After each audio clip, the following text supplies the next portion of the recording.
The Colorburst house, like most of our projects, started off pretty smoothly.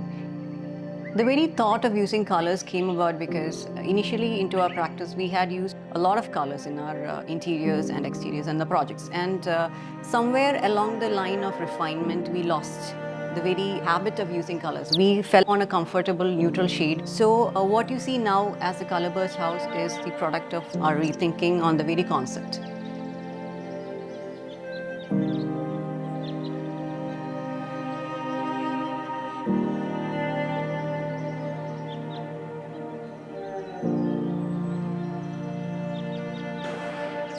The Colorburst house is an experimentation on the grid system, another variation of which we've been trying for quite some time. If we were to take the layout of the Colorburst house, you would find three proper defined grids.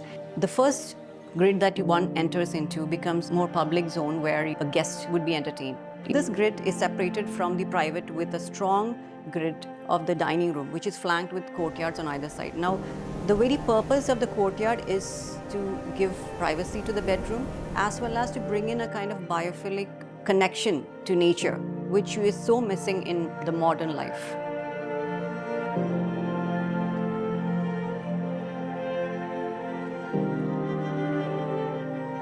Courtyard plays a very important role in this project. Not only in terms of ventilation, it also acts as an agent for connecting these spaces that you see around. There are 4 courtyards in this house. One is a proper indoor courtyard which is quite close to the living room to separate the living room from the kitchen. So kind of a pause in between these two spaces. And the other 3 courtyards, one is a smaller courtyard which is hidden behind the staircase, and it has openings from both the bedrooms on the ground floor as well as these bedrooms on the first floor.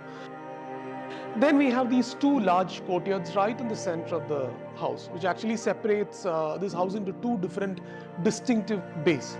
And the first courtyard you encounter is the one next to the formal living area, which is this lush green plant-filled sort of a courtyard. Beyond this courtyard, onto the other bay, we have a bedroom. So bedroom otherwise would have a direct view from the formal living if the courtyard wasn't present. So this courtyard with this lush, dense vegetation actually becomes a solace inside this house, as well as actually gives privacy for the bedroom. Then we come to this other major courtyard, which is actually a dry court. This is completely visually different from the tropical courtyard because we have this access from 3 distinct areas into this courtyard. We have a direct access from the kitchen, and we have a direct access from one of those bedrooms, and a passage which also acts as a study area. We have avoided deliberately external openings to this courtyard. So any breeze coming into this courtyard majorly comes through these rooms.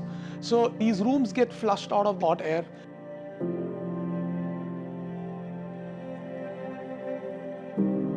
Two hidden ventilating devices in this project, which are the monsoon windows. These staggered walls conceal a small gap in between. And when the breeze comes and hits the wall on the exterior, it actually pushes the air through this monsoon window into this courtyard.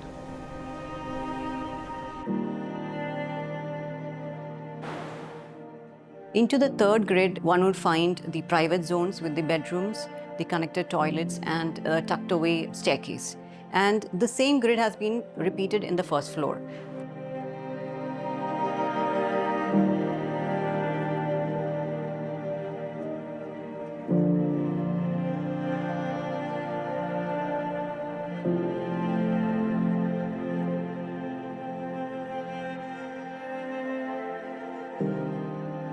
Wedged between these 2 strong bays that you see in the layout of this house is a patio on the first floor, which actually is in the center of these 2 courtyards we spoke about. The dry courtyard on this end and the tropical courtyard on the other side.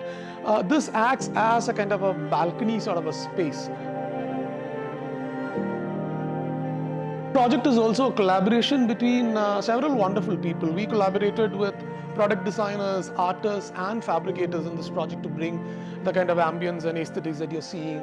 We wanted to push the boundaries by bringing in colors and elements. And in fact, much of the furnitures are in metal, not just metal sheet. Some of those furnitures are designed and produced by Ajay Shah Design from Mumbai. And then we also collaborated with Honor Structures from Goa.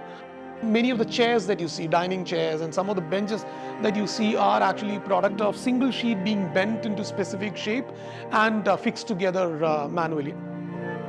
Then we collaborated with a graphic designer named Sasi Bhaskaran. He's a wonderful artist who helped us kind of realize these wall art.